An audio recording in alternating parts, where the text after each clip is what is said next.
Welcome back to the deep dive. This time we're looking at AI. And, well, maybe not AI itself, it's some of the ways it's being used. We'll be going deep on this paper. The Return of Pseudosciences in Artificial Intelligence. Have machine learning and deep learning forgotten lessons from statistics and history? Hopefully the title gives you a pretty good idea of where this is going. It's a fascinating paper. I mean, on the surface, AI is doing amazing things, but this paper really makes you think about some of the underlying assumptions and where things could go wrong. Yeah, and I think for this deep dive, we can assume our listeners already have a grasp on AI basics, so we can jump right into the paper's argument. It starts by connecting deep learning, which is sort of the heart of a lot of modern AI, to, well, pseudoscience. Right, and what's interesting is it's not just about the data itself being biased, though that's definitely part of it. It's more about how deep learning uses that data. So how does it work? I mean, how does deep learning go from being this incredible tool for finding patterns to potentially reviving pseudoscientific ideas? Well, the paper argues that deep learning, the way it's often used, tends to mix up correlation with causation. It's like Yeah. that classic example, ice cream sales and drownings both go up in the summer. Yeah. Just because two things happen together doesn't mean one causes the other. There's that hidden factor. Hot weather, in that case. Exactly. But deep learning, especially when you're dealing with huge data sets, might not always pick up on those nuances. So give us a real-world example. How could this play out in, say, healthcare? Okay. Imagine you have an AI system trained to diagnose diseases. It's fed massive amounts of data. Patient symptoms, test results, diagnoses, you name it. And it gets really, really good at linking certain symptoms to specific diseases. So on the surface, it sounds like a good thing, right? You're using all this data to help doctors make better decisions. The problem is, in the real world, the disease causes the symptoms, but the AI might just see that correlation and conclude, well, maybe it's the symptoms causing the disease. Putting the cart before the horse. It makes me think of those old-timey pseudosciences the paper mentions. Physiognomy, phrenology, they all tried to connect superficial things to something deeper and got it totally wrong. Yeah, you're exactly right. Physiognomy was all about judging character based on facial features. Phrenology linked personality traits to the bumps on your skull. And then there's Lombrosianism, which claimed you could identify criminals by their physical characteristics, all completely debunked, thankfully. Well, what's concerning is that with AI, these correlations might be a lot more subtle and harder to spot. The algorithms can seem so objective and precise, but they can still fall into those same traps if we're not careful. And that's where things like accuracy and recall, those common metrics for evaluating AI, can actually be misleading. Okay, break that down for us. What's the issue with focusing on accuracy and recall? Well, accuracy tells you how often the AI gets it right overall. And recall is about how well it catches all the actual positives. Sounds good so far, right? But the problem is they don't tell the whole story. They don't tell us enough about the false positives. So a model could have high accuracy, but still be flagging a bunch of innocent people as potential criminals, for example. Exactly. And that's a huge problem. The paper actually does this simulation of crime prediction in a few major cities: London, Beijing, Hyderabad, New York.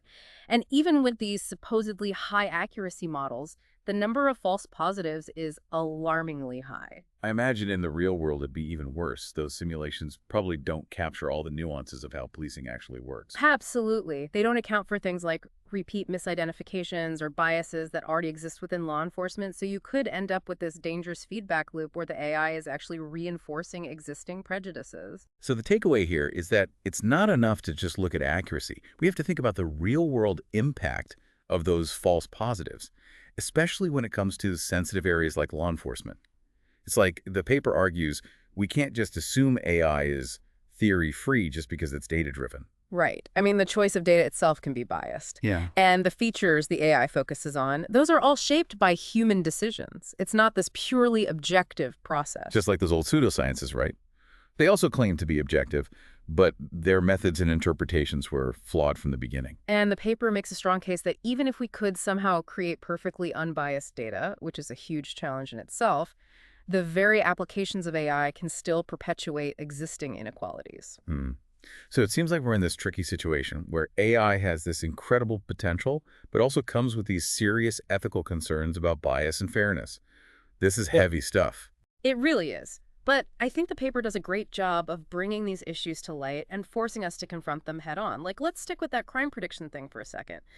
The idea of predicting crime based on, like, what someone looks like or where they live, I mean, that's already ethically shaky, right? Yeah, it suggests crime is like some inborn trait, not something that's influenced by social and economic factors. Exactly. And that's where this whole pseudoscience thing gets really scary. AI, if it's just blindly crunching correlations, could end up perpetuating the same kind of thinking that led to, those discriminatory practices we talked about earlier. So is there a way out of this mess? Can we have powerful AI without falling into these ethical traps? Well, the paper does offer some suggestions. One thing it emphasizes is moving away from this obsession with accuracy and recall. So instead of asking how often does the AI get it right, Hmm. we should be asking what happens when it gets it wrong. Yeah, exactly. We need to pay more attention to things like precision and specificity. Precision tells you, out of all the positive predictions, how many were actually correct. And specificity measures how good the model is at identifying the negatives. Okay, so in that crime prediction example, focusing on precision would mean we're really trying to minimize the number of innocent people who get wrongly flagged. But even then, we're still relying on an algorithm to make potentially life-altering decisions. And that's where the paper's second recommendation comes in: human oversight. AI should be a tool to help humans make better decisions, not replace human judgment altogether. So like in medical diagnosis, the AI could analyze all this data, but the final call would still be made by a doctor. Right. Humans can consider the context, all those nuances that AI might miss. Plus, there's the ethical dimension that a human can bring to the table. It's about AI augmenting human intelligence, not replacing it. The paper also talks a lot about the importance of learning from history, right? Not just the statistics stuff, but also the ethical missteps of the past. Oh, absolutely. We have to remember how pseudoscientific thinking has crept into so many fields throughout history, and we have to be super vigilant about preventing those same patterns from popping up again in AI.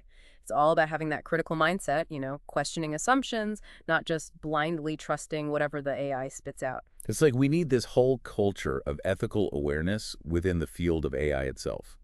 It's not enough to just focus on the technical advancements. Couldn't agree more. And part of that is recognizing that AI, as cool as it is, isn't some all-knowing perfect oracle. It's a tool. Powerful, yes, but still a tool. And like any tool, it can be used for good or bad. We're the ones who decide how it gets used. Speaking of which, the paper argues that achieving truly unbiased AI might actually be impossible. Why is that? Well, one of the biggest hurdles is the sheer amount of data needed to train these deep learning models. And all data, no matter how neutral it seems, reflects the biases of the society that created it. So even if you try to scrub those biases out, you're kind of introducing new biases based on your own assumptions. Right, exactly. The methods we use to balance data sets or remove sensitive information, those are all based on our own values and perspectives, which might not be universal. Plus, even if you do manage to clean up the data, the paper says AI can often reconstruct those sensitive features anyway, so guaranteeing true fairness is incredibly difficult. That's kind of a depressing thought. It feels like we're stuck between a rock and a hard place. AI has all this amazing potential, but also these huge ethical concerns about bias, fairness, and the possibility of causing harm. Yeah, no easy answers here, but the fact that this paper is forcing us to grapple with these uncomfortable truths, I think that's a good thing. It's a call to be more critical and more careful as we move forward with AI. So we're not saying ditch AI altogether, right? Yeah. It's more about being responsible and understanding the limitations. Exactly. We have to move past the hype and this idea that AI is some kind of magical solution to all our problems. It's a powerful tool, but it needs to be used thoughtfully, ethically. And that's where our listeners come in, right? This isn't some predetermined future. We all have a say in how this unfolds. I like that. The future of AI is something we decide together. It's not about, being scared of AI or rejecting it completely. It's about making sure we use it responsibly, that it serves us, not the other way around. So it's a kind of shift in thinking, right? Moving away from just the technical stuff and really grappling with the bigger picture, the ethics, the impact on society. Exactly. We need to be asking ourselves, what kind of future are we building with AI? What values do we want to bake into these systems? How do we make sure it's used for good and not, for harm? And those aren't just computer science questions, are they? We're talking about justice, fairness, what it even means to be human in this world where AI is playing a bigger and bigger role. Big questions, yeah. And I don't think there are any easy answers. But the fact that we are asking them, that papers like this are starting these conversations, that's a good sign. It means people are starting to recognize the potential downsides of AI, and they're willing to think about these tough ethical issues. This whole deep dive has been pretty mind-blowing, actually. AI is definitely changing the world in a big way. But, like the paper says, it's up to us to make sure that change is a good one, that we're learning from the mistakes of the past. Absolutely. And that's where you come in, dear listeners. Keep this conversation going. Think about how AI is showing up in your own life, and don't be afraid to ask those tough questions.